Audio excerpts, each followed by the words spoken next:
Hello class 10 এর বন্ধুরা, তোমরা সব কেমন আছো? আশা করি তোমরা প্রত্যেকেই ভালো আছো। দেখো, আজকের এই ভিডিওর মাধ্যমে আমি আলোচনা করতে চলেছি তোমাদের দ্বিতীয় পর্যায়ক্রমিক মূল্যায়নের একটা নমুনা প্রশ্নপত্র, সঙ্গে থাকছে সাজেশন এবং উত্তরপত্র। তাই ভিডিওটি স্কিপ না করে সম্পূর্ণ দেখার অনুরোধ প্রত্যেকের কাছে রাখছি। চলো শুরু করা যাক। তোমাদের কিন্তু সেকেন্ড সামেটিভ পরীক্ষায় কিন্তু পরীক্ষার যে মান, সে মান থাকবে 40 এবং সময় থাকবে 1.5 ঘন্টা। ঠিক আছে, চলো আমরা সিলেবাসটা একটু দেখে নিই। সিলেবাসটা কি? এত সিলেবাসটা তোমাদের কিন্তু রয়েছে কি, my own true family, our runaway kite, sea fever, এই তিনটে। ঠিক আছে, অর্থাৎ দেখো, আওয়ার রানওয়ে কাইটটা গদ্য, বাকি যে দুটো রয়েছে মাই ওন ট্রু ফ্যামিলি এবং সি ফেভার, এই দুটো কিন্তু পোয়েম রয়েছে। ঠিক আছে, দেখো তাহলে একটা প্রোজ আর দুটি কিন্তু পোয়েম। ঠিক আছে, চলো আমরা মেন এবার কোশ্চেন পত্রে প্রবেশ করি। ঠিক আছে, দেখো আওয়ার রানওয়ে কাইট থেকে কিন্তু এই যে লাইনগুলো কিন্তু আমি তুলে নিয়েছি। তোমাদের কিন্তু আওয়ার রানওয়ে কাইট অর্থাৎ এই যে একটি প্রোজ রয়েছে, সেখান থেকে প্রশ্ন আসছেই আসছে, একদম কনফার্ম থাকো। ঠিক আছে, এইভাবে কিন্তু কিছু লাইন কিন্তু তুলে নেওয়া হবে এবং তার রেসপেক্টে কিন্তু তোমাদের প্রশ্ন জিজ্ঞেস করা হবে। চলো আমি কিন্তু একদম ডাইরেক্ট প্রশ্নে কিন্তু হাজির হচ্ছি। দেখো কি রয়েছে একের এতে খেয়াল করো, এখানে বেশ কয়েকটি মাল্টিপল টাইপ কোশ্চেন রয়েছে, আমরা কিন্তু এক এক করে দেখে নেব। দেখো, last summer before the arrival of Dick and Mimi, দেখো গত যে গ্রীষ্মকালে কি রয়েছে, ডিক এবং মিমি হাজির হওয়ার আগে ক্লড অ্যান্ড ফিলিপ্পা আর ক্রেজি অ্যাবাউট। দেখো কিন্তু ক্লড এবং ফিলিপ্পা কিন্তু ব্যস্ত ছিল, পাগল হয়ে গেছিল কি নিয়ে, তো কাইটস নিয়ে, ঘুড়ি নিয়ে। ওকে, 2 নম্বর দেখো, Claude learn to make kites. দেখো ক্লড কিন্তু কীভাবে ঘুড়ি তৈরি করতে হয় এটা শিখেছিল আ বয়, কি বলছে, অন দ্য মেনল্যান্ড, অর্থাৎ মূল ভূখণ্ডে একটা ছেলের কাছ থেকে কিন্তু শিখেছিল। নেক্সট কি রয়েছে, clod and Philippa made a big kite covered with lovely, কি বলছে না তো, রেড পেপার। দেখো ক্লড এবং ফিলিপ্পা কিন্তু একটা বড় ঘুড়ি তৈরি করেছিল, যেটা কিন্তু লাল রঙের কাগজ দিয়ে তৈরি। তো 4 নম্বর দেখো, when the narrator was bringing the kite from the house, দেখো কি বলছে, বক্তা যখন বাড়ি থেকে এই ঘুড়িটা নিয়ে আসছিল, she fell over the rocks, দেখো সে কিন্তু পাথরের উপর কিন্তু হোঁচট খেয়ে পড়ে যায়। দেখো the old letter which was used for patching up the kite was lying on a bookcase। দেখো ওই ঘুড়িটা যে পোর্শনটা ছেড়ে গিয়েছিল, সেই পোর্শনটা কিন্তু জোড়া লাগানোর জন্য কিন্তু বুককেসের উপর পড়ে থাকা কিন্তু পুরোনো একটা চিঠির অংশ ব্যবহার করা হয়েছিল। নেক্সট কি রয়েছে, দেখো ব্ল্যাঙ্কস রয়েছে, এই ব্ল্যাঙ্কগুলি কিন্তু টেক্সট থেকে তথ্য নিয়ে কিন্তু ফিল আপ করতে হবে। ঠিক আছে, কি বলছে, হোয়েন, কি বলছে, ইট ইজ ফাইন, কি বলছে, the harbour of the big half moon, কি বলছে, তো is blue calm white little wind and ripples. দেখো যখন আবহাওয়া ভালো থাকে তখন কিন্তু বন্দরটা কেমন দেখায়, নীল শান্ত দেখায়, এবং সেখানে কিন্তু হালকা বাতাস বয় এবং কিন্তু জলে কিন্তু হালকা রিপলস দেখায়। নেক্সট দেখো, signalling to each other with kites, the narrator and her brother, কি বলছে, তো উড প্লে শিপরেক মারিনার্স। দেখো একে অপরকে সিগন্যাল দিত, সিগন্যাল দিয়ে কিন্তু লেখিকা এবং তার ভাই কিন্তু শিপরেক মারিনার্স যে খেলা, সেই খেলাটা কিন্তু খেলতেন। 3 নম্বর দেখো, the big kite it was written, কে লেখা ছিল, Claude Lit and Philippa Lit big half moon lighthouse. অর্থাৎ দেখো চিঠির উপরে কিন্তু তাদের অ্যাড্রেস কিন্তু লেখা ছিল। নেক্সট আমরা দেখতে পাবো ট্রু ফলস, এবং ট্রু ফলস এর সাপেক্ষে কিন্তু আমাদের সাপোর্টিং স্টেটমেন্ট দিতে হবে। দেখো there was a big hole in the market, দেখো এটা কিন্তু because a branch of a tree went clear through the kite, এটা ফলস। ওকে, দেখো সাপোর্টিং স্টেটমেন্টে কি রয়েছে, my elbow went clear through the kite making a big whole.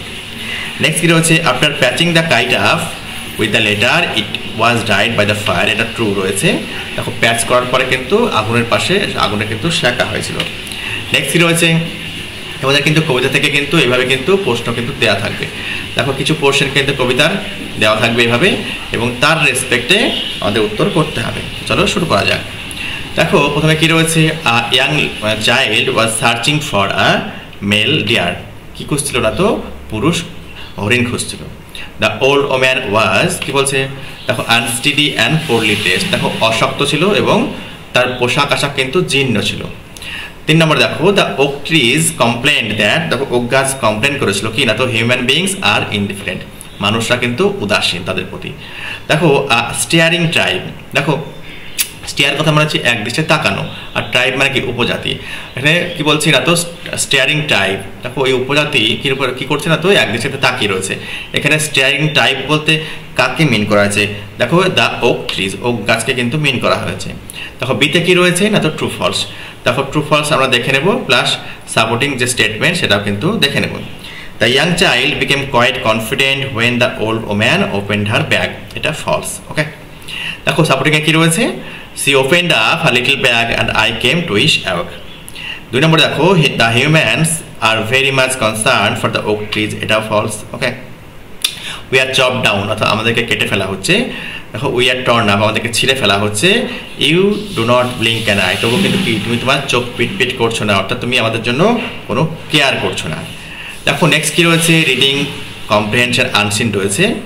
দেখো এই আনসিনটা কিন্তু বিভিন্ন ম্যাগাজিন, পত্রপত্রিকা, খবরের কাগজ থেকে কিন্তু নেওয়া হয়।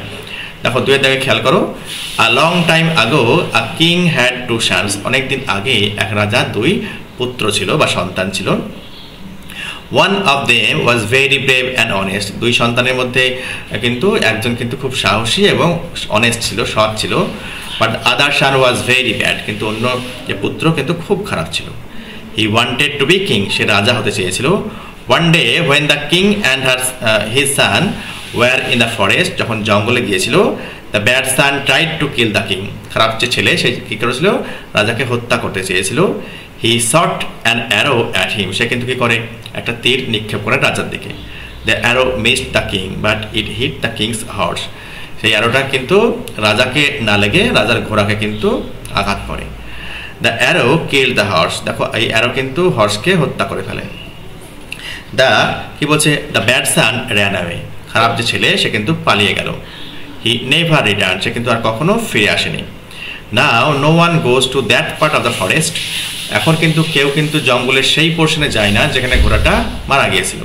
পিপুল say that at night you can hear the horse walking through the long grass, দেখো মানুষজন বলে কি না, তো এখনও কিন্তু ঘোড়া ওই লম্বা ঘাসের উপর হেঁটে যায়, এটা কিন্তু এখনও শোনা যায়।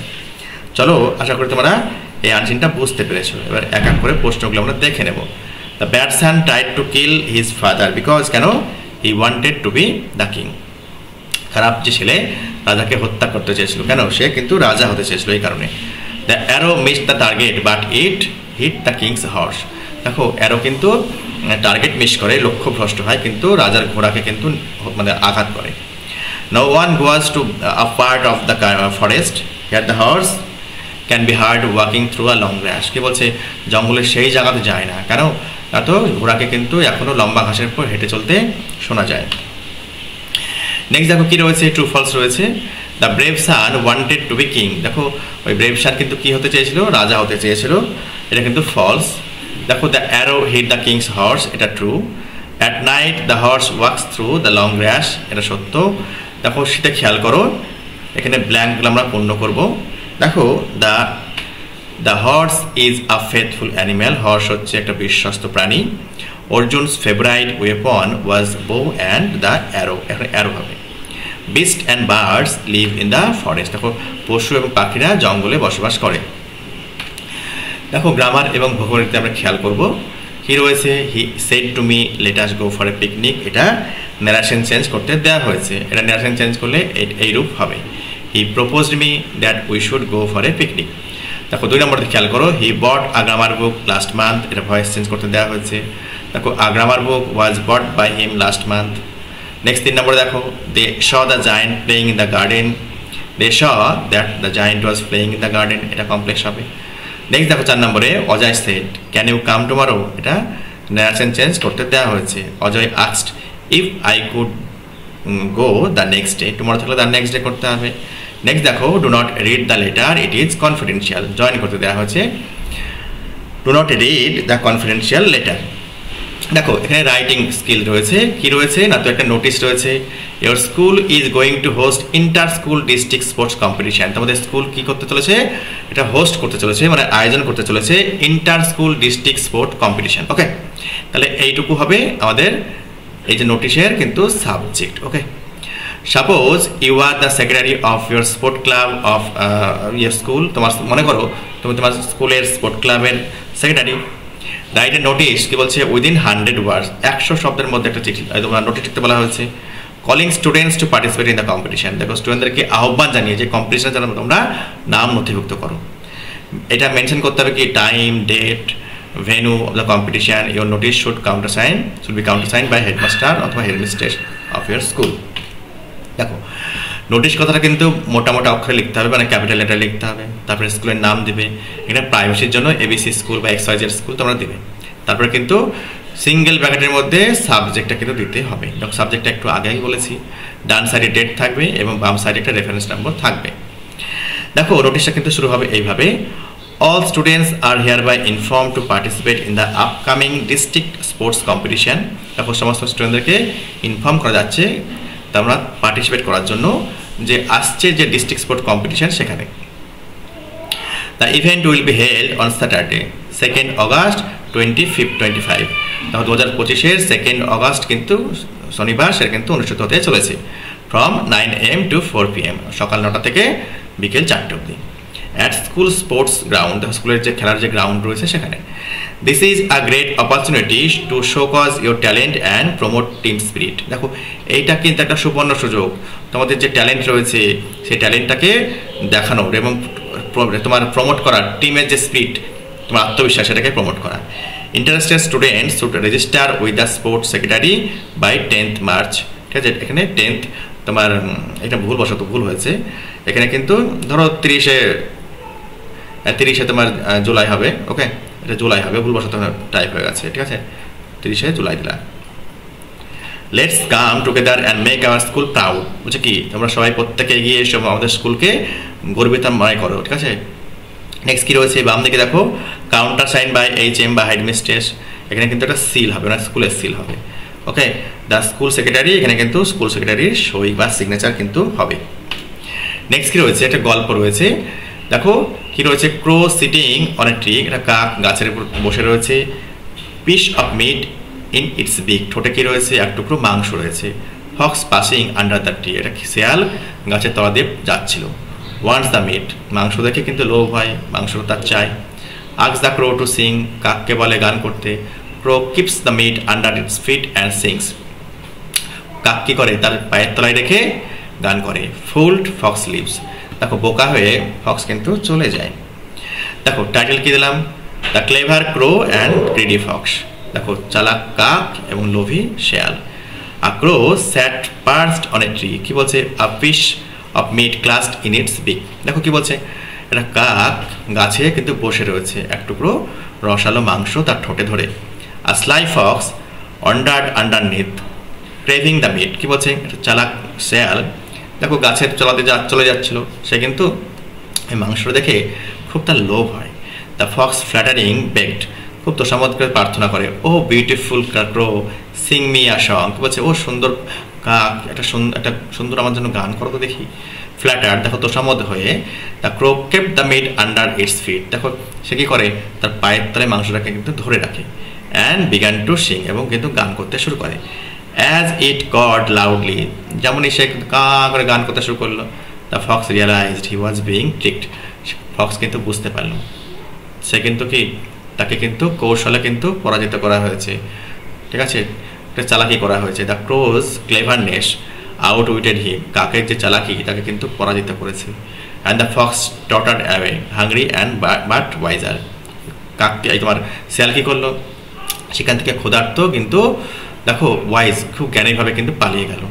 The crow proud of its trick enjoyed its tasty prize having the outsmarted cunning fox. দেখো কি বলছে, চালাক শিয়ালকে সেখান থেকে খেদিয়ে দিয়ে সে কিন্তু তার যে প্রাইজ তাকে কিন্তু উপভোগ করতে লাগলো। প্রাইজ বলতে এখানে রসালো মাংসের পিসকে বলা হয়েছে। এই হচ্ছে আলোচ্য প্রশ্ন উত্তর। ঠিক আছে, আশা করি তোমাদের ভিডিওটি ভালো লেগেছে। যদি ভালো লাগে একটা লাইক দিয়ে এবং সাবস্ক্রাইব করে অবশ্যই আমার পাশে থাকো। আর হ্যাঁ, প্রথম থেকে কিন্তু শেষ অবধি কিন্তু একবার দুবার কিন্তু ভিডিওটা দেখলেই কিন্তু তোমাদের কিন্তু কণ্ঠস্থ হয়ে যাবে, তোমাদের মুখটাই মুখস্থই হয়ে যাবে, আর না করলেও চলবে। দেখো তোমরা যদি সুন্দরভাবে এটা রেডি করে নাও তাহলে পরীক্ষায় 100% কমন পাবেই পাবে। ভালো থেকো, সুস্থ থেকো।